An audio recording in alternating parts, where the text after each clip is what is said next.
Heroine செம்ம கடுப்பில் இருந்தவங்க சரி நம்மளும் கொஞ்சம் விளையாண்டு பார்ப்போன்ட்டு சரி நீங்கள் 2 பேரும் இங்கே பேசிகிட்டு இருங்க, நான் ஒரு வேலை விஷயமா வெளியே போகிறேன், நான் ஒருத்தவங்கிட்ட ஒரு டின்னருக்கு போகிறேன், அவன் என்னை டேட்டிங்க்கு ரொம்ப நாள் கூப்பிட்டுட்டு இருந்தான், எனக்கு இப்போ தான் டைம் வந்திருக்கு, நீங்கள் 2 பேர் தான் இருக்கீங்கல்ல, குழந்தைய பார்த்துக்கோங்க, நான் கிளம்புறேன் அப்படின்னு சொல்கிறாங்க. என்னது கிளம்புறியா, எங்கே போகிறேன், எவங்களுடைய போகிற அப்படின்னு சொல்கிறாங்க. நீ உன் எக்ஸோட இருப்பா, நான் போயிட்டு வரேன், சந்தோஷமா இருங்க அப்படின்னு சொல்லிட்டு ஹீரோயினை வெறுப்பேற்றிட்டு கிளம்புறாங்க. ஹீரோக்கு கடுப்பாகுது. ஹீரோயின் போனதுக்கப்புறம் என்னதான் ஹீரோ கடுப்பாக இருந்தாலும் சரி அவள் வரப்போ புதுசாக சமைச்சு வச்சு ஏதாச்சும் அவளை சமாதானப்படுத்துவோம், கோமா வேற போயிருக்கான்னு சொல்லிட்டு ஹீரோயினுக்காக ஆசாசியாக பிடிச்சதெல்லாம் சமைச்சு வச்சுட்டு இருக்காங்க. இங்கே ஹீரோ சமைச்சிட்டு ஏய் நீ எவ்வளோ நேரம் ஆச்சு போய் என்ன இன்னும் வரவே மாட்டேங்கிற, எப்போ வருவ அப்படின்னு சொல்லிட்டு கால் பண்ணுறாங்க. இங்கே ஹீரோயினு கடுப்பில் இருந்தாங்கல்ல, அதெல்லாம் என்னால் இப்போ வர முடியாது, நீ வேணால் சமைச்சதெல்லாம் சாப்பிட்டு தூங்கு, எனக்கு இங்கே நிறைய வேலை இருக்கப்பா, எனக்கு நிறைய ஃப்ரெண்ட்ஸும் இருக்காங்க, நான் ஃப்ரெண்ட்ஸோடு இருந்துக்கிறேன் அப்படின்னு சொல்லிட்டு வச்சிடுறாங்க. அடுத்த நாள் காலையில் தான் எந்திரிச்சு போகிறாங்க. எந்திரிச்சு போய் பார்த்தா வீடு கதவே திறக்க மாட்டேங்கிறாங்க. என்னடான்னு சொல்லிட்டு உள்ளே ஓடி போய் பார்த்தா இவர் ரொம்ப மயக்கமே போட்டு விழுந்திருக்காரு. திடீர்னு ஹாஸ்பிட்டல் கூட்டு போய் என்னாச்சுன்னா நைட்டு ஃபுல்லாக முழிச்சிருந்ததில் காய்ச்சல் அதிகமாகிடுச்சு, காய்ச்சல்னால தான் இப்படி ஆயிடுச்சுன்னு சொல்லிட்டு ஹீரோயின் வந்து அட்மிட் பண்ணிட்டு பார்த்துக்கிறாங்க. ஒரு நாள் வரலனால காய்ச்சலில் வந்து அட்மிட்டில் படுத்துக்கிறிய லூஸ் அப்படின்னு ஹீரோயின் திட்ட 2 பேரும் மாறி மாறி பேசிக்கிறாங்க. சிரிச்சு 2 பேருக்குமே இப்போ பாசம் ரொம்பவே அதிகமாகிடுச்சு. ஹீரோ அப்படியே ஹீரோயின் கையை பிடிக்கா ஹீரோயின் அட்மிட் ஆகிருக்கிறது தெரிஞ்சு ரொம்பவே நல்லா பார்த்துக்கிறாங்க. நம்ம ஹீரோயின் ரொம்பவே கேர் பண்ணி ஹீரோவை பார்த்து அங்கேருந்து அட்மிட் ஆகிருந்தாங்க இல்லையா, ஸோ வீட்டுக்கு கூட்டிகிட்டு வந்துடுறாங்க. கரெக்டாக அது கிறிஸ்மஸ் டே. ஸோ கிறிஸ்மஸும் அவங்க 2 பேரும் சேர்ந்து ஜாலியாக குழந்தையோட என்ஜாய் பண்ணுறாங்க. அதுக்கப்புறம் நியூ இயர் வரப்போகுது, சரி நியூ இயர்க்கு ஏதாவது ட்ரிப் போகலாமா அப்படின்னு சொல்லி பேசிகிட்டு இருக்கும்போது பாட்டிக்கிட்ட பாப்பாவை விட்டு இவங்க எல்லாரும் சேர்ந்து ட்ரிப்பும் போகிறாங்க. ஆனால் கூட அந்த ஜான் சும்மா இருப்பானா, நானும் உங்கள் கூட வருவேன்னு சொல்லிட்டு இவங்களோட அவனும் ஏறிக்கிறான். இவங்க எல்லாரும் சேர்ந்து ஒரு ட்ரிப்பு போகிறாங்க நியூ இயர்க்கு. அப்போ ட்ரிப்பை போகும்போது அவங்க ஃப்ரெண்ட்ஸ் எல்லாம் சேர்ந்து தான் போயிருக்காங்க.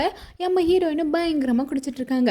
அப்போ அவங்களாம் சேர்ந்துட்டு நீ வந்துட்டு ஜாக்கை லவ் பண்ணுறியா, எப்படி நீங்கள் லவ் பண்ண ஆரம்பிச்சிங்க அப்படி இப்படின்னு சொல்லிட்டு கேட்க ஆரம்பிக்கிறாங்க. இவங்க என் காதல் கதையை நான் யார்கிட்ட சொல்லுவேன் அப்படின்னு சொல்லிட்டு என்னென்னமோ புலம்பிட்டு அப்படியே குடிபோதையில் மயங்கி விழுந்துடுறாங்க.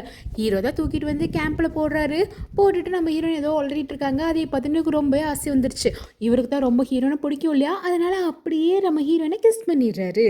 இதையெல்லாம் டேம்புக்கு வெளியே இருந்த அந்த ஜானு பார்த்துட்றான். இப்போ இதுக்கு மேலே விட்டால் சரி வராதுன்னு சொல்லிட்டு அடுத்த நாள் நேராக ஹீரோனை போய் பேச ஆரம்பிச்சிடுறான். இங்கே பாரு, நான் உன்னை ரொம்ப லவ் பண்ணுறேன், இது எனக்கு முன்னாடி தெரியல, இப்போ நீ எங்கள் அண்ணன் கூட கொஞ்சம் கொஞ்சமாக க்ளோஸ் ஆகிறது என்னால் பார்த்துக்கவே முடியல, அதனால தான் சொல்கிறேன், ப்ளீஸ் எல்லா உண்மையும் சொல்லிடலாம், நம்ம 2 பேரும் கல்யாணம் பண்ணிட்டு நம்ம குழந்தைய நம்மளே வளர்த்துக்கலாம், தயவு செஞ்சு என்னை கல்யாணம் பண்ணிக்கோவேன் அப்படின்னு சொல்லிட்டு இவன் கெஞ்சிடும். ஹீரோயின் கடுப்பாயிருது. என்னை பார்த்தா உனக்கு எப்படா தெரியுது, நீ ஏதோ ஒரு குழந்தைய பெற்றுப்ப, அந்த குழந்தை நல்லா இருக்கும், நான் பார்த்தா ஃபுல்லாக என் திரையிலேயே கட்டி உங்கள் அண்ணனுக்கு எனக்கு கல்யாணம் பண்ணி வச்சு நீ வேறு என்கேஜ்மெண்ட் பண்ணி அவ்வளவு பண்ணிக்கிட்டு இருப்ப, இப்போ நான் ஏதோ என் வாழ்க்கையை ஓட்டிக்கிட்டு இருந்தால் அது பார்த்தா உனக்கு பொறுக்காமல் என்னை வந்து கல்யாணம் பண்ணிக்கணும்னு இருக்கியா, இங்கே பாரு நீ ரொம்ப கேடுகிட்டனா நடந்துட்டு இருக்க, நீ என் ஃப்ரெண்டுங்கிறனால தான் அமைதியாக இருக்க, இதே மாதிரி மறுபடியும் எனக்கு தொந்தரவு பண்ணிட்டு இருந்தேன், நான் எல்லா உண்மையும் உங்கள் அண்ணன்ட்ட சொல்லிடுவேன், இது என் குழந்தையே இல்லை, நீ இதை அப்படி பண்ணேன்னு சொல்லிட்டு எல்லாத்தையும் சொல்லிடுவேன் அப்படின்னு சொல்லிடுறாங்க.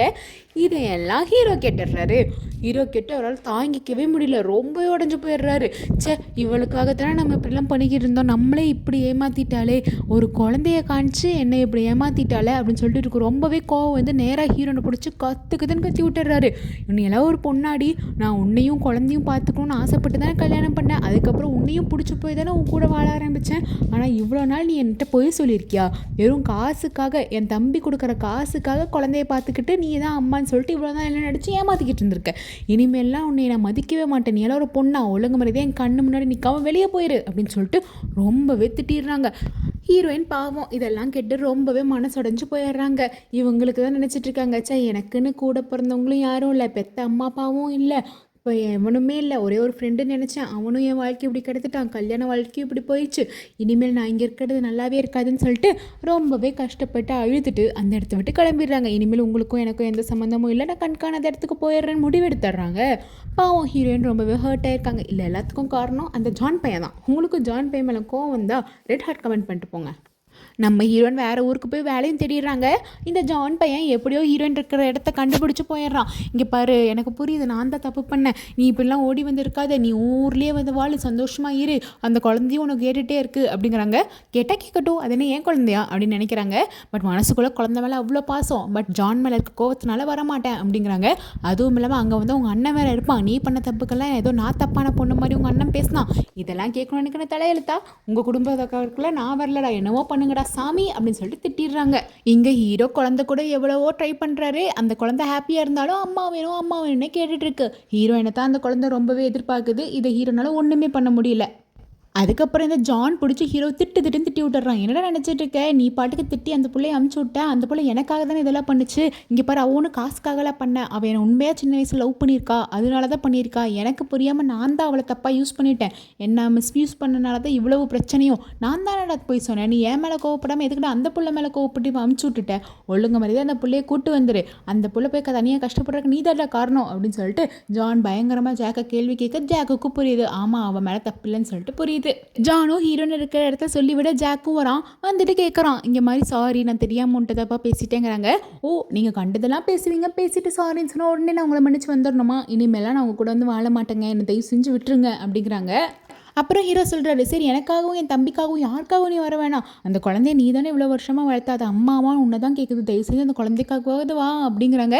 சரி வருவேன், ஆனால் என்னால் முதல் மாதிரிலாம் இருக்க முடியாது, நான் வேலைக்கு போவேன், நீங்கள் குழந்தைய பார்க்குறக்கு நானி வச்சுக்கோங்க, நான் அப்பப்போ வந்து பார்த்துக்கிறேன், எனக்கும் என்னோடய வாழ்க்கையை நீ பார்க்கணும், உங்களெல்லாம் நம்பி இருக்க முடியாதுங்கிறாங்க. இவரும் சரின்னு ஒத்துக்கிறாரு. நம்ம ஹீரோயினுக்காக வரதுக்கு வேண்டி ரொம்பவே அழகாக வீட்டெல்லாம் பார்த்து பார்த்து அப்படியே டெக்கரேட் பண்ணி அழகாக சமைச்செல்லாம் வச்சுட்டு ஹீரோயினுக்காக வெயிட் பண்ணிக்கிட்டு இருக்காரு. இங்கே இந்த ஜான் பையன் சும்மா இல்லாமல், இங்கே பாரு எனக்கு தெரியாது, அவள் சும்மா தான் வரா, இனிமேல் நான் தான் அவளை லவ் பண்ண போகிறேன், நானும் அவளும் கல்யாணம் பண்ணிக்கலான்னு ஆசைப்பட்றேன், நீ அவளை லவ் பண்ணுறேன்னா நீ உன் மனசோட வச்சுக்கோ, பார்க்கலாம் அவள் யாரை லவ் பண்ணுறான்னு பார்க்கலான்னு சொல்லிட்டு இவன் லூசு மாதிரி பேசுகிறான். இப்போ ஹீரோயினுக்காக 2 பேரும் சண்டை போட்டுருக்கானுங்க. கரெக்டாக காலிங் பெல் அடிக்கிற சத்தம் நான் தான் திறப்பேன் நீ தான் திறப்பேன்னு சொல்லிட்டு சண்டை போட்டு 2 பேரும் சேர்ந்து திறந்து விட்டுறாங்க. ஹீரோயினை அந்த இடத்துக்கு வந்துடுறான். மாறி 2 பேரும் ஹீரோயினை இம்ப்ரெஸ் பண்ண ட்ரை பண்ணிட்டு இருக்கானுங்க, அண்ணனும் தம்பியும். அதுக்கப்புறம் ஹீரோயின் சொன்ன மாதிரியே குழந்தைய பார்த்துக்கிறதுக்காக ஒரு நேனியை ரெடி பண்ணியிருக்காங்க. அந்த நேனி வந்துட்டு குழந்தைய ரொம்பவே நல்லா பார்த்துக்கிறாங்க.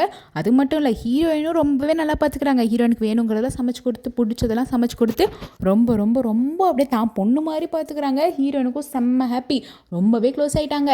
அப்படியே கொஞ்ச நாள் போகுது. ஹீரோயினை பார்க்கறதுக்காக ஹீரோயினோட சின்ன வயசு ஸ்கூல் ஃப்ரெண்டோட அம்மா ஒருத்தங்க வராங்க.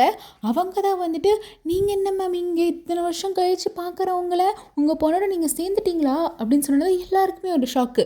அப்போ தான் ஒரு டெஸ்ட் ரிவீல் ஆகுது, இந்த நேனி வேறு யாரும் இல்லை, நம்ம ஹீரோட சொந்த அம்மா தான். இதை கேட்டு ஹீரோனுக்கு அதிர்ச்சி வந்து அப்படியே மயக்கம் போட்டு விழுந்துடுறாங்க. அதுக்கப்புறம் ஜாக்கும் ஜானும் உட்காந்து பேசிகிட்டு இருக்காங்க. அப்போ ஹீரோயின் சொல்கிறாங்க, என்னை இத்தனை வருஷமாக விட்டுட்டு போனவங்க இப்போ எதுக்கு திரும்ப வரணும், நான் மன்னிச்சுலாம் ஏற்றுக்க மாட்டேங்கிறாங்க. அப்போ நம்ம ஹீரோ சொல்கிறாரு, இல்லை அவங்களுக்கு என்ன சுச்சுவேஷனோ தெரியல, அவங்கள்ட்ட உட்காந்து பேசிப்பார், அப்போ தான் புரியும், உனக்கு யாருமே இல்லைன்னு நினச்சிட்டு இருந்தேன், உன்னை பெத்தம்மா இருக்காங்க, ஸோ அதை நினச்சி நீ சந்தோஷப்பட்டு அவங்க எதனால் இப்படி பண்ணாங்கன்னு கேட்டுப்பாரு அப்படின்னு சொல்லிட்டு அட்வைஸ் பண்ணோன்னே நம்ம ஹீரோயினை அவங்க அம்மாட்ட போய் உட்காந்து பேசும்போது அவங்க அம்மா சொல்கிறாங்க, நான் ரொம்ப டீனேஜில் இருக்கும்போது நீ பிறந்துட்ட, எனக்கு என்ன பண்ணுறதுன்னு தெரியல, உன்னோட அப்பாவும் என்னை விட்டு ஓடி போயிட்டான், அவன் எங்கே இருக்கானே இப்போ தெரியல, அதனால தான் உன்னை வளர்க்குறதுக்கு கஷ்டப்படணும்னு சொல்லிட்டு நான் ஃபாரின் போய் சம்பாரித்து காசு அனுப்பலாம்னு நினச்சிட்டு போனேன், ஆனால் அங்கே போனால் தான் என்னையும் அந்த ஏஜென்சியும் ஏமாற்றிட்டாங்கன்னு தெரிஞ்சுது, ஸோ என்னால் திரும்ப வரவும் முடியலம்மா, அதனால தான் நான் இவ்வளோ வருஷமாக மாட்டிக்கிட்டேன் அங்கே, மற்றபடி உன்னை விட்டுட்டு ஓடி போகணுன்னுலாம் நான் ஒரு நாள் நினச்சதே இல்லை அப்படின்னு சொல்லிட்டு உண்மையை சொல்லி ரொம்பவே அழுகிறாங்க.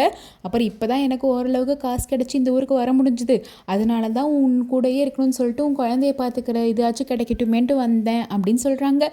பாவம், அவங்களோட நிலைமையும் பாவம் தானே, அதனால ஹீரோயினும் சரின்னு ஒரு மனசாக ஏற்றுக்கிறாங்க. அப்படியே கொஞ்ச நாள் போகுது. ஹீரோ ஃபைனலாக ஹீரோனுக்கு ப்ரப்போஸ் பண்ணிடலாம் அப்படின்னு சொல்லிட்டு பெரிய செட்டப்லாம் பண்ணி ஹீரோன் அந்த இடத்துக்கு வர சொல்கிறாங்க.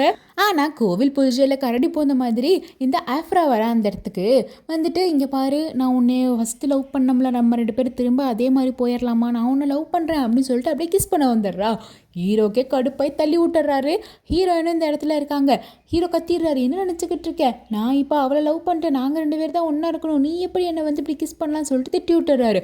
ஹீரோயினுக்கு கோவம் வந்து அவளை பிடிச்சி அடிச்சு, என்னடி நினச்சிக்கிட்டு இருக்கேன், எங்கள் 2 பேருக்கு கல்யாணம் ஆயிடுச்சுன்னு தெரியல, அடுத்த புருஷனை கிஸ் பண்ணுறதா நீ வளர்ந்த லட்சணமான்னு சொல்லிட்டு ரொம்ப அசிங்கமாக திட்டியே விட்டுறாங்க. ஹீரோயின் கோச்சிக்கிட்டு போகிறாங்க. இவர் பின்னாடியே வந்து, சாரி சத்தியமாக இப்படி நடக்கும்னு நான் எக்ஸ்பெக்ட் பண்ணவே இல்லை, அந்த செட்டப்பில் நான் உனக்கு தாண்டி பண்ணியிருந்தேன், உன்கிட்ட ப்ரப்போஸ் பண்ணுறதுக்கு தான் இப்படி பண்ணியிருந்தேன், அவள் வந்து நடுவில் பூந்துட்டா, ஸோ தயவு செஞ்சு என்னை விட்டுறாத, தயவு செஞ்சு என்னை லவ் பண்ணு, நான் உன்னை தான் ரொம்ப நாளாக லவ் பண்ணிக்கிட்டு இருக்கேன், அதை ப்ரப்போஸ் பண்ணுறப்ப தான் இப்படி ஆயிடுச்சு, அதை நீ அவளை அடிச்சிட்டேல, இனிமேல் நம்ம அவளை குறுக்க வர மாட்டா அப்படின்னு என்னென்னமோ சொல்லி சமாளித்து 2 பேரும் சேர்ந்துடுறாங்க ஒரு வழியாக. என்னதான் இருந்தாலும் இவனுக்கு கஷ்டமாக இருக்கும் இல்லையா, எங்கள் அண்ணனும் நம்ம லவ்வரும் சேர்ந்துட்டாலே நினச்சி இவர் குடிச்சு ரொம்பவே சோகமாக இருக்காரு. அப்படி அவர் பயங்கரமாக குடிச்சிட்டு வந்து வீட்டில் விழுந்துட்டு குடிபோதில் உண்மையெல்லாம் உளறிடுறாரு. அதெல்லாம் பாட்டி கேட்டுடுறாங்க. ஆக்சுவலாக இவனோட குழந்தை தான் அந்த பாப்பா, ஹீரோனுக்கும் அதுக்கும் சம்மந்தமே இல்லை, இவ்வளோ நாள் என்னையும் சேர்ந்து ஏமாற்றிருக்கீங்களான்னு சொல்லிட்டு பாட்டியும் ரொம்பவே கோபமாயிடுறாங்க. அதுக்கப்புறம் தான் பாட்டி 3 பேரையும் கூப்பிட்டு உட்கார வச்சு எல்லாத்தையும் விளக்கி, சரி எல்லாம் நடந்து போச்சு. அந்த குழந்தை இவங்க குழந்தையாவே மாறிடுச்சு. ஸோ இவங்க 2 பேருமே வளர்த்துக்கட்டும். இவங்க 2 பேரும் சேர்ந்து கல்யாணம் பண்ணி வாழ்றதான்டா நல்லதுன்னு சொல்லிட்டு ஜானுக்கு எடுத்து அறிவுரையெல்லாம் சொல்கிறாங்க. இவங்க 2 பேர் தான் ஆல்ரெடி சேர்ந்துட்டாங்களே. ஸோ பாட்டிக்கிட்டேயும் சாரி பாட்டி உங்களை ஏமாத்தினதுக்குன்னு சொல்லி மன்னிப்பெல்லாம் கேட்டு 2 பேரும் ஒன்றா வாழ்ந்துடுறாங்க. ஜானும் புரிஞ்சுக்கிட்டான். சரி நம்ம விலகியிருப்போம், நம்மளுக்கான ஒரு வாழ்க்கை கிடைக்கும்னு சொல்லிட்டு அவனும் விலகி போயிடுறான். இப்போ ஹீரோயினும் ஒன்று சேர்ந்துட்டாங்க இல்லையா? ரொம்ப சந்தோஷமாக அவங்க வாழ்க்கையை ஆரம்பிக்கிறாங்க. குழந்தையோட சேர்ந்து ஒரு குழந்தையும் சேர்த்துக்கலாம் அப்படின்லாம் டிசைட் பண்ணிட்டு சந்தோஷமான வாழ்க்கையை நிம்மதியாக வாழ்கிறாங்க. இதோட இந்த ட்ராமா முடியுது. எப்படி எப்படியெல்லாமோ ஆரம்பித்து யார் யாரெல்லாமோ சேர்ந்து கடைசியாக ஹீரோயின் சேர்ந்துட்டாங்க. குழந்தையும் ஹாப்பியானாச்சு. உங்களுக்கும் இந்த சீரீஸ் பார்த்து ஹாப்பியாச்சுன்னா மறக்காமல் அதை கமெண்ட் சொல்லுங்கள். Tata bye, see you, love you all.